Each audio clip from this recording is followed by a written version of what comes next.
नमस्कार, स्वागत है आप सभी का। इवनिंग एजेंडा आप देख रहे हैं और आपके साथ मैं हूं पुनीत। कोरोना की तीसरी लहर की आहट ने सबको अभी से खौफ ज़दा कर रखा है। दूसरी लहर से जिंदगियां अभी उबर भी नहीं पाई कि तीसरी लहर का खतरा मंडराने लगा है।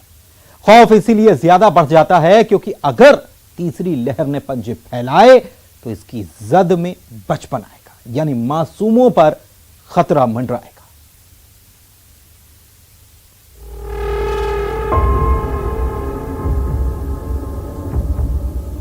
तीसरी लहर के लिए कितने तैयार?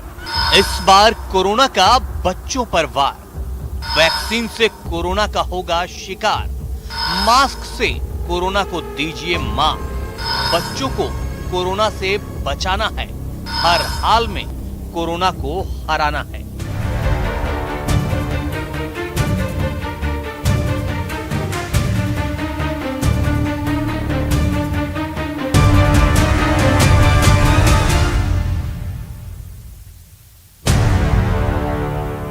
दूसरी लहर की दहशत धीमे धीमे ही सही कमजोर होती जा रही है।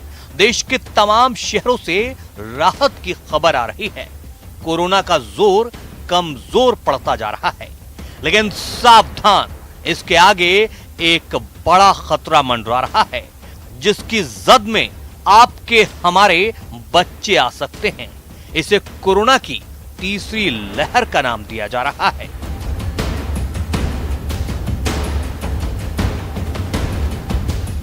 हालांकि इस तीसरी लहर को लेकर तमाम तरह की शंकाएं आशंकाएं हैं। कई एक्सपर्ट इसे दूसरी लहर से भी ज्यादा खतरनाक बता रहे हैं, तो कई एक्सपर्ट तीसरी लहर न आने की उम्मीद जता रहे हैं, लेकिन सभी सावधानी अपनाने को ही अहम बता रहे हैं। सुनिए हमीदिया अस्पताल के अधीक्षक और मध्य प्रदेश कोविड प्रोटोकॉल के कोऑर्डिनेटर लोकेंद्र दवे क्या कुछ कह रहे हैं तीसरी लहर को लेकर। तीसरी लहर को लेके जो है एक आदमी सजग हो सकता है, सावधान हो सकता है।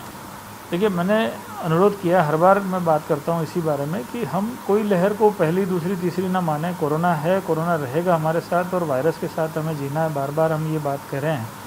इसका मतलब ये है कि हमें अपना जो व्यवहार है वो कोरोना के अनुरूप करना है, और व्यवहार में हमें मास्क, वैक्सीन, ये दो चीज़ें बड़ी इंपॉर्टेंट चीज़ें जो हमें बचाती हैं। भीड़ भाड़ वाली जगहों का परहेज करना, वहाँ बिना कारण नहीं जाना, भीड़ भाड़ ना हो इसके प्रयास किए जाएं। और उसके अलावा यदि कोई संक्रमित व्यक्ति जरा भी संक्रमण का कोई इशारा मिलता है तो उसकी जांच की जाए, टाइमली टेस्ट करके उसको आइसोलेट किया जाए। तो इस सब चीज़ों से हम चेन ब्रेक करते हैं इन्फेक्शन की, और उससे स्प्रेड होने से हम बीमारी को बचा सकते हैं। यदि हम इन चीज़ों का पालन नहीं करेंगे तो दुष्परिणाम जैसे हमने दूसरी लहर के रूप में देखा है, तो बोल सकते हैं हम कि अगर भीड़ भाड़ होगी तो वापस फिर पेशेंट बढ़ सकते हैं, फिर दिक्कतें आ सकती है। जी हां, थोड़ी सी भी चूक एक नई आफत को दावत दे सकती है जो तीसरी लहर बनकर सामने आ सकती है। और अगर तीसरी लहर को आपने अपनी लापरवाही से दावत दी तो इसके शिकार आप ही नहीं, आपके बच्चे भी हो सकते हैं। क्योंकि तीसरी लहर को लेकर अब तक जो बातें सामने आई हैं वो इसी खतरे की तरफ इशारा करती हैं।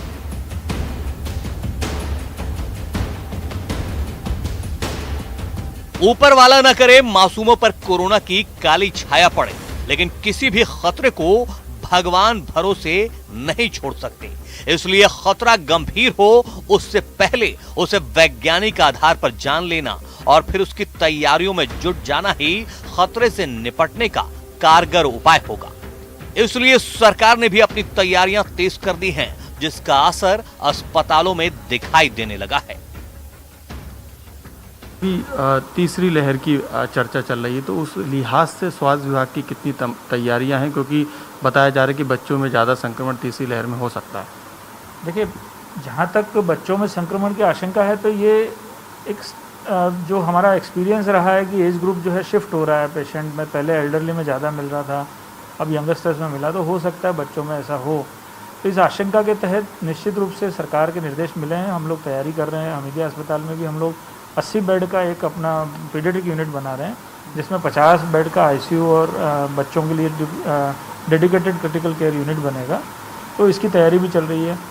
जो बेड है उनकी कैपेसिटी बढ़ाने के लिए भी निर्देश मिले हैं, तो उनका भी पालन किया जा रहा है। लगभग 20% एक्स्ट्रा बेड अवेलेबल कराने की कोशिश की जा रही है। और यदि सब कुछ ठीक रहा तो हम कुछ समय बाद एक महीने बाद इसके लिए तैयार रहेंगे। सरकार और स्वास्थ्य विभाग ने अपनी तैयारियां अभी से शुरू कर दी हैं ताकि तीसरी लहर के किसी भी खतरे से निपटा जा सके। लेकिन बात सिर्फ सरकार पर ही छोड़ देना सही नहीं होगा। जिम्मेदारी हमारी भी बनती है कि ऐसी नौबत ही ना आने पाए। इसके लिए किसी और को नहीं, हम सबको सावधान रहना होगा। महत्वपूर्ण है कि लहर आएगी ऐसा ना मान के चलें, लहर ना आए उसके लिए हर आदमी प्रयास करे।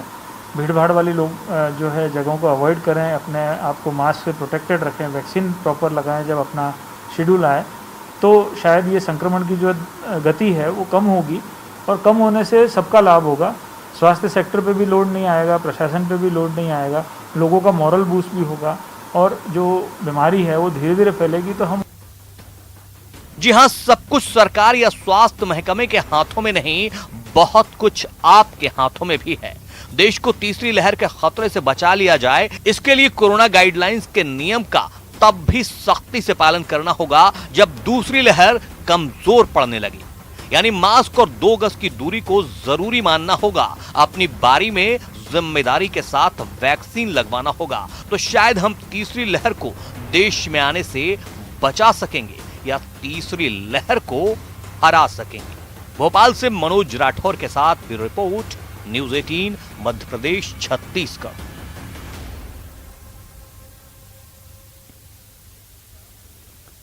तीसरी लहर की आशंकाओं ने देश को खौफजदा कर रखा है, क्योंकि अगर ऐसा हुआ तो कोरोना की चपेट में मासूम आएंगे और सोचिए कि अगर मासूमों पर मुसीबत आई तो फिर क्या हाल होगा। और इसीलिए इस खतरे से निपटने की पुरजोर तैयारी बेहद जरूरी है और इसके लिए यह जानना जरूरी है कि खतरा कितने करीब या कितनी दूर है।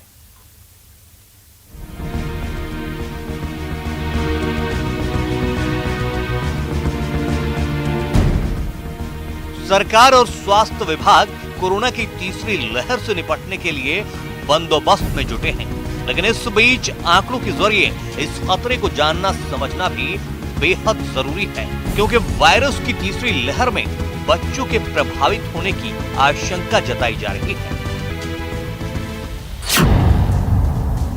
तीसरी लहर अभी आई भी नहीं है, लेकिन प्रदेश में अब तक करीब 53,086 बच्चे इसकी चपेट में पहले ही आ चुके हैं।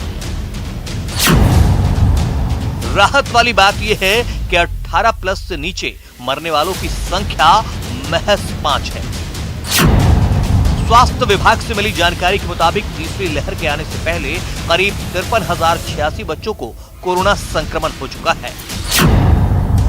इनमें 5 साल से कम उम्र के बच्चों की संख्या 6,825 है, जबकि 1 साल तक के बच्चों की संख्या 987 है। संक्रमित बच्चों में 31,000 लड़के और 22,000 लड़कियां हैं। प्रदेश भर में संक्रमित बच्चों का आंकड़ा देखा जाए तो 1 साल तक के करीब 987 बच्चे संक्रमित हुए। इनमें 581 लड़के और 406 लड़कियां हैं। 1 से 2 साल तक के करीब 1292 बच्चे कोरोना पॉजिटिव हुए। इनमें 724 लड़के और 568 लड़कियां हैं। उसी तरह 2 साल से 5 साल तक के 4,546 बच्चे संक्रमित हुए। इनमें 2,508 लड़के और 2,038 लड़कियां हैं। 5 से 10 साल तक के करीब 10,362 बच्चे संक्रमित हुए। इनमें 5,867 लड़के और 4,495 लड़कियां हैं। 10 से 14 साल तक के करीब 12,887 बच्चे संक्रमित हुए। इनमें 7,332 लड़के और 5,545 लड़कियां हैं। 14 से 18 साल तक के 23,022 बच्चे संक्रमित हुए। इनमें 13,992 लड़के और 9,030 लड़कियां हैं।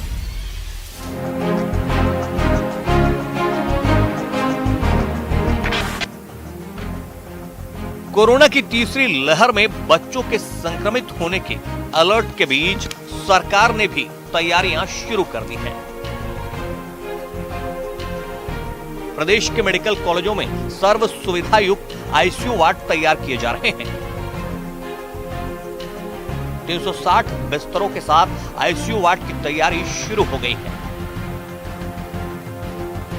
जबकि भोपाल के हमीदिया अस्पताल में 80 बिस्तरों का खास बच्चों के लिए कोविड वार्ड तैयार हो रहा है।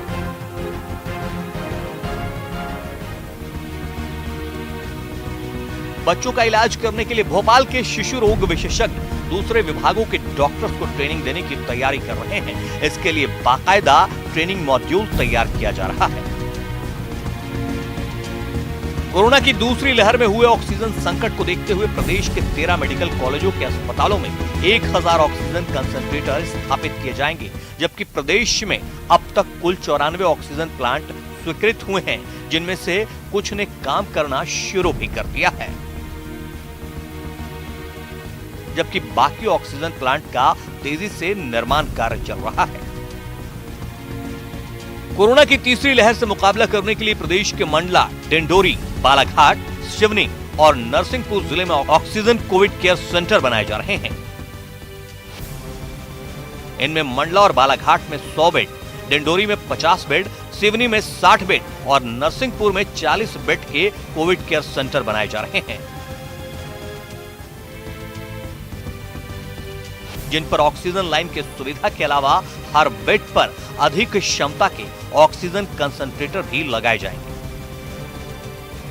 साथ ही कुल 50 वेंटिलेटर भी लगाए जाएंगे, जबकि देवास, धार, मंडला, होशंगाबाद, पन्ना, दमोह, छतरपुर, सीधी, भिंड, राजगढ़ और शाजापुर में ऑक्सीजन प्लांट लगाए जा रहे हैं। यानी तीसरी लहर से लड़ने की तैयारियां युद्ध स्तर पर जारी है।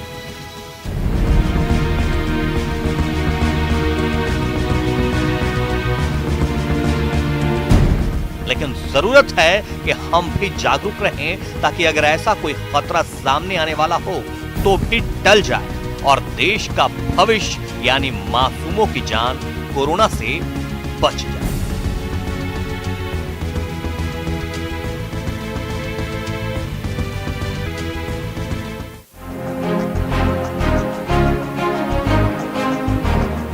भोपाल से रंजना दुबे और मनोज राठौर के साथ bureau report, news 18 Madhya Pradesh, Chhattisgarh.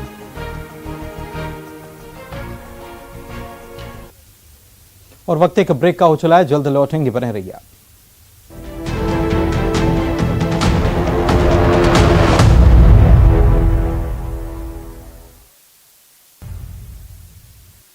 Corona की संभावित तीसरी लहर को देखते हुए सागर जिले में पहला चिल्ड्रन कोविड केयर सेंटर तैयार किया गया है। कोविड केयर सेंटर में बच्चों के लिए फिलहाल 10 बेड की व्यवस्था की गई है। मंत्री गोपाल भार्गव ने ये पहला चिल्ड्रन कोविड केयर सेंटर तैयार कराया है, लेकिन खास बात यह कि यहां बच्चों के शौक का भी पूरा ख्याल रखा गया है। देखिए सर। केयर सेंटर में आज से हम लोगों ने विशेष रूप से बच्चों के लिए एक वार्ड की शुरुआत की है, जिसमें 10 पलंग ऑक्सीजन युक्त हम लोगों ने बनाए हैं और विशेष ऑक्सीजन कंसंट्रेटर वहां पर हम लेके आए हैं। और एक बच्चों का आईसीयू होता है जिसको एनआईसीयू कहते हैं, उसकी तमाम व्यवस्थाएं हम लोगों ने वहां पर की हैं। बच्चों के लिए जो दवाइयां आती हैं वह हम लोगों ने अभी से बुलाना प्रारंभ कर दिया है और धीरे धीरे हमारे उस आईसीयू में जो बच्चों के लिए समर्पित है सारे उपकरण हम वहां पर लेकर आएंगे, क्योंकि वैज्ञानिकों ने, डॉक्टर्स ने अंदेशा जताया है कि जो तीसरी लहर कोरोना की होगी वो बच्चों पर ज्यादा प्रभाव दिखाएगी, तो हम पहले से ही तैयार रहें। चिल्ड्रन कोविड केयर सेंटर में 10 बेड बच्चों के लिए तैयार किए गए हैं, जिसमें एनआईसीयू वार्ड जैसी व्यवस्थाएं की जा रही हैं। वार्ड के शुरू होते ही चाइल्ड स्पेशलिस्ट इस कोविड केयर सेंटर में बच्चों की देखभाल करेंगे। इसमें बच्चों को कुपोषण से बचाने पोषण आहार के साथ साथ दवाई की व्यवस्था की गई है। साथ ही बच्चों के मनोरंजन के लिए झूले, खिलौने, किड्स गेम की भी व्यवस्था की गई है। इसकी देखरेख खुद मंत्री गोपाल भार्गव के पुत्र अभिषेक भार्गव कर रहे हैं।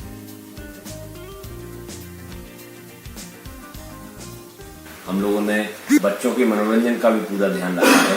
उनके लिए खेल खिलौने, कार्टून, टीवी और अन्य जो मनोरंजन के साधन होते हैं वह हम लोगों ने वहाँ पर उपलब्ध कराए हैं। साथ ही साथ वहां पर विशेषज्ञ डॉक्टर की भी तैनाती करेंगे, ट्रेंड नर्सिंग स्टाफ की भी तैनाती होगी और जो बच्चे छोटे होंगे उनके परिजन उनके साथ रह सकें, इस प्रकार की व्यवस्था हम वहां पर कर रहे हैं।